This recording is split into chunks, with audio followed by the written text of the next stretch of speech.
Let me start from the beginning here. Yesterday I met my fiancée at our wedding venue for our 4-month out meeting to finalize details. We drove to the venue separately because she was leaving straight from work. Towards the end of the meeting she let me know her friend was dropping off her rental car and needed a ride home and asked if it would be okay. I said yes, thinking nothing of it as it wasn't that far from our home and I know her friend well. I get home and tried to get in touch with her for the next 3 hours. No answer. At approx the 1:30 mark I texted her friend and asked if she had made it to her okay. I was very worried. My fiancée ends up coming home and says sorry it took longer than expected, she hung out with her friend for a bit before leaving. Okay, no biggie, just LMK next time please. Her friend gets back to me a few minutes later and says sorry I couldn't make it to the venue, didn't see your fiancé tonight.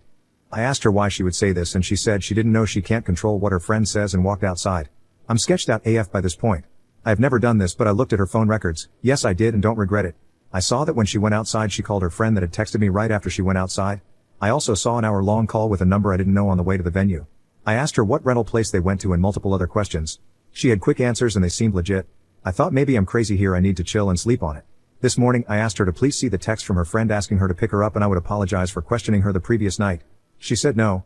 I said when I caught up to you yesterday on the way to the venue I saw you were on the phone, who was that? She said oh, that's the friend I picked up later on. That's when I knew for a fact she was lying. I said I looked at her phone records and knew that wasn't true. She then changed her story to say oh, I needed to meet up with a coworker to discuss a patient. Who is the coworker and why couldn't you discuss that over the phone? I need to show him the techniques in person, his name is Michael. Okay, I am sketched out beyond belief at this point, we never lie to each other. I asked to see the text with Michael. She said wouldn't let me see. I said why not if there's nothing to hide? Are you having an affair? Do you not want to be together anymore? She pauses and proceeds to tell me all the things that are wrong with me. I work too much, I don't spend enough time with her, don't listen. I'm astonished at this point, all of this is news to me. I put 2 and 2 together at this point, I know something sketchy is going on. I again asked to see the texts. It took about a half hour of convincing to see these texts and they were crazy. Sexual in nature and talking a lot of shit about me. Also how she wanted to be with him and how they're essentially in love. She started this job 1.5 months ago. He is her coworker. He is also 15-20 years older and divorced multiple kids. I have been financially supporting her for the last few months as she got back on her feet and was working extra so she wouldn't have to pick up a part-time job. We own a house which we both live in with 3 dogs and a horse. Sorry for the novel, I am beside myself right now. I did not see this coming and we were going to get married in 4 months. Any advice would help. Update 1. As an update, I was finally able to sit down with her tonight and go over this. Again, she came in trying to blame me for what she did. Trying to justify the cheating and lying as a direct result of my lack of communication and listening. She said she wouldn't have had to start talking to this guy if I had been listening better. I spend too much time in the office working and don't dedicate enough time to her. I tried to explain that I was putting in extra hours to try and support her and the family financially while she was struggling so she wouldn't have to get a part-time job. She said she would have rather gotten a part-time job, which makes no sense to me. She was under the impression that because this was short-lived, 1 week she say, and they only made out once, that we could move past this. When I brought up the texts where she was trashing me and talking sexual with him, she deflected hard and I got nowhere with that. I told her that I'm not the reason that this is happening. She went too far and should have communicated with me or thought about the implications first. That I can never trust her again and this is all because of her actions. Whether she wants to try and justify this as my fault is up to her. At the end of this part it got a bit calmer. I said listen, we just really need to figure out the house we own jointly and the 3 dogs. We came to the conclusion that either I stay and buy her out or we sell and get new places. The dogs, one of us will get one, the other 2 TBD. So that's where this left off tonight and we'll continue to keep you all posted on progress. Curious what you all would do about the house. Financially I can support it alone, but it is nearly 3,000 square feet and 5 acres of land which was bought solely to have her horse. She is taking the horse when she leaves and boarding it at a barn. Update 2. Day 3, I was able to sit and have a 3-hour conversation with her tonight. We talked about our relationship and what led to what occurred. It started with her telling me what I did wrong in our relationship. Lack of communication. Spending too much time working and on my phone. I don't disagree with any of these things. My mindset behind working so much was support of the family. I run an e-commerce business on the side and am a one-man customer service center and deals happen 24 hours a day. I am never not on the clock. I could have certainly been better about setting my phone aside and responding to people the next day. The lack of communication was on both ends, and a prime example of this is the fact that I was unaware she was unhappy with any of this. It was never communicated to me. She said she felt I would have gotten upset if she told me but never gave me the chance to work on it. I am not a perfect person by any means and many times I do or say things that are misinterpreted by her as rude. An example of this is a week or 2 ago I was trying to help her with a budget with her financial problems to try to set up a plan to get her on track. To note, I work in the financial industry and do this for clients all the time. She had mentioned that she owed me maybe $1,000 and she would get that back to me next paycheck. I said something like, I think it's a little bit more than that, let's go through the transfers I have made to our joint account. It ended up being over $5,000. My purpose for doing this was not to make her feel bad but to realize how much I have been contributing. She took this as me trying to humiliate her. Was just trying to help and maybe my timing was off. She told me I have been too focused on money lately but I was only trying to make sure we were going to be okay. We still had quite a bit to pay for the wedding and my budgeting mentality was on overload trying to make sure we had enough. The fact that she keeps trying to justify what she did by attributing that as a direct correlation to my flaws really bothers me. She keeps telling me that she is surprised I would throw away 7 years of a relationship away like this. I keep having to remind her that I didn't throw it away, she did with her actions. She told me that I told too many people too quickly and we could have resolved all of this between us. She also said that she wouldn't have had to talk to someone else if I was a better listener and communicator. I have finally determined the extent of the affair, which I actually believe based on the text that I read. They began talking 1-2 weeks before via duct text. I don't know if they had met up before outside of work, but this time around he had asked her to the park to play basketball and talk. She met up with him and they ended up making out. I truly believe it didn't go further than this yet. But it would have in the near future, I am sure. She says he is not her boyfriend. She also took off tonight and I have no idea where she is at, assuming with him or a girlfriend. It is an awkward living situation, but I am hoping this resolves in the near term. I do think she wants me to get back with her and try to repair that. I think that the main issue was a lack of communication that manifested for a long time. We got into a routine, lived our boring simple life, and meanwhile this problem was never discussed and grew over time. She acted out instead of talking to me and also lied to my face / talked a lot of shit about me behind my back. She can be very sneaky and I don't think I can fully trust her again. Obviously this would be the easiest thing to do, but I don't think I would ever be truly happy. Understanding the root cause has helped me feel better.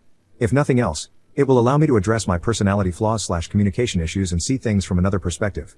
I started hitting the gym today and will keep a routine going. I also plan on picking back up on studying for my CFP designation. I took the week off of work to focus on my mental health. Today I called the wedding venue and officially canceled the date. We were able to get some money back but lost a bit unless the date can be resold to another couple. Unlikely. I also spoke with her parents again to keep them apprised. They live far away and I am sure are worried sick. I continue to let them know everything is fine and calm and they don't need to worry about their daughter. I did some research and with interest rates where they are today I will not be able to find a comparable house for the mortgage I pay for this. Can barely find an apartment for less nowadays. I think my best option is to try and buy out her share and have her find an apartment. She seems agreeable at this time. We will have an appraiser out to assess value and see what half of the equity would be and if that is doable for me. My questions to you all are, does this change your mind at all about the situation? Am I handling this properly? If not, what should I be doing different? Update 3. It's been nearly a month since this whole situation went down and I owe you all an update. Has been a very busy, emotional and eventful month. So I am not going to lie, the few days after this happened to me I was a pathetic mess groveling to get back with this cheating posse. It's embarrassing to admit, but it happened, and it was all part of the process of moving on. While in this vulnerable state I tried everything I could to do things right, make things better, but nothing worked. I was actually told that she had to make a decision, me or him, and she did the right thing choosing him. I think that's when I woke up and realized I'd let my self-worth go down the drain and I needed to take a step back and really focus on me and what was best for me. It is hard after 7 years of doing everything for someone else, to focus on your own needs, but that's exactly what I have been doing since. I moved our joint savings accounts to my individual checking account. I did the math of what was owed to me and transferred half of the balance back to the joint account for her to take. I have been working out every day since this happened. It makes me feel good to not only improve how I look, but helps me continue to think clearly. I've gone suit shopping, for a massage, out with friends and family. Not only was this relationship isolating of my friends and family, which should have been a huge red flag, but I never did anything for myself. Buying clothes is just not something I would do. I was always worried about providing for my sig other and animals. I've been seeing a therapist, for the first time in my life, on a weekly basis. It helps me talk things out in my decision making. It is something I will probably continue to do after this situation resolves, just to continue to improve myself. Now for the bigger items, I am still living in the house with the ex. She is sleeping in the guest bedroom and we are at a point where the only communication is, did you feed the dogs? I think she is a terrible person and no matter what I say, in her mind, this is my fault. To accuse someone of being a bad communicator and then using that as an excuse to then not communicate her feelings to me and cheat is her being a hypocrite and an easy out in her delusional mind. I stopped bothering trying to reason with her because she is unreasonable. I have been keeping the ball rolling with listing the house for sale. I contacted an agent, had them come, and was happy with the proposed sale price. She then requests that I contact 2 other agents and get their opinions, one of which was recommended by her friend. Yes, I made all the calls, set up all the appointments and met with these people. This is how the relationship always was, and even though it's not fair, I've been willing to do it all to get the hell out of here. After meeting with all 3, we ended up going with the first agent. Pictures were taken on Sunday and the house was listed for sale Sunday night. Open house next Saturday. Already getting a lot of attention on the resites. She will be taking the horse to a barn somewhere TBD. I had a conversation about the dogs and offered to take 1 or none. She said she would take all 3 of them to keep them together. They are a happy bunch and I don't want to fight over taking 1 if that will break them up. It also selfishly allows me to pursue a clean start. Unexpectedly, I met someone about a week ago that I've been spending quite a bit of time with. I have no false expectations here, but am enjoying hanging out with her. She's been through a similar situation in the past and has been helping me through this. It's really eye-opening speaking with a kind, thoughtful and independent woman. It makes me realize what a narcissist my ex was. Completely self-centered, dependent and manipulative. I should have listened to the warnings from family and friends long ago. I definitely fell into the trap of being in a simple routine. I wasn't enjoying life. It was just an easy situation to be in. Nice house. Lots of land. Great animals, didn't want to rock the boat. So I just continued on. You don't really realize this until you take a step back and truly reflect. Some might say it was wasted time, but I am really using this as a learning experience. I will not ignore red flags in the future. I will not fall into the simplicity trap. I will continue to maintain relationships with friends and family. I just want to end this with a huge shout out to everyone on here that commented on my original post. I posted on Reddit because I had no idea what to do. Those of you that took the time to try and help a complete stranger on Reddit are amazing. I read every single comment and they all helped me get to where I am now. I am looking forward to the next chapter in my life, wherever it takes me. Thank you all, truly. Update 4. Hello all, it's been quite some time since I have posted an update on this situation.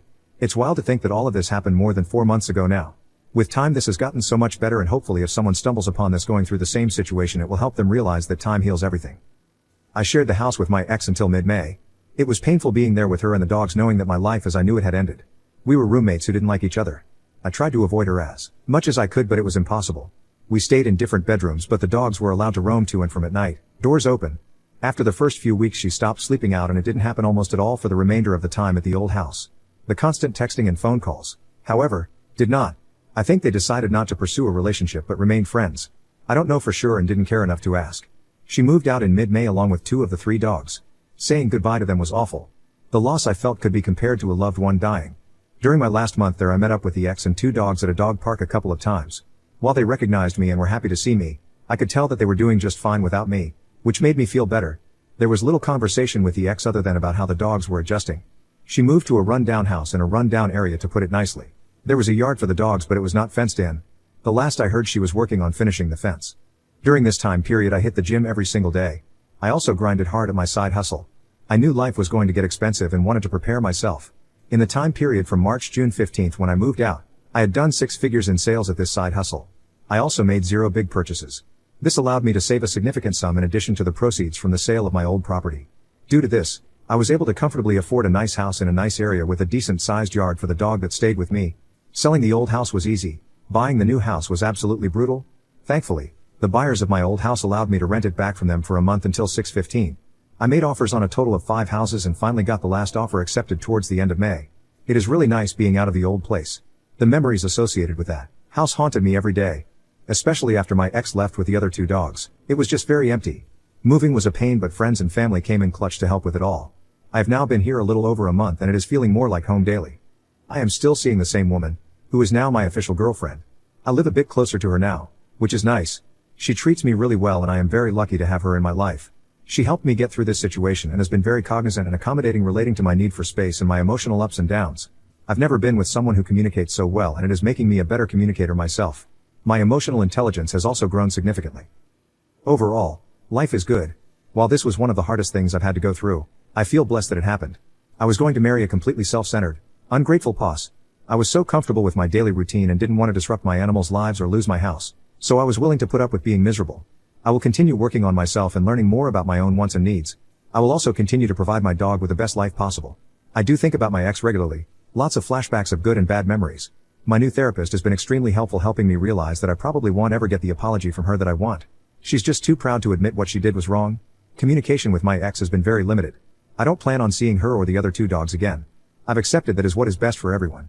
If I missed anything you have questions about, please feel free to post a comment and I'll be happy to answer.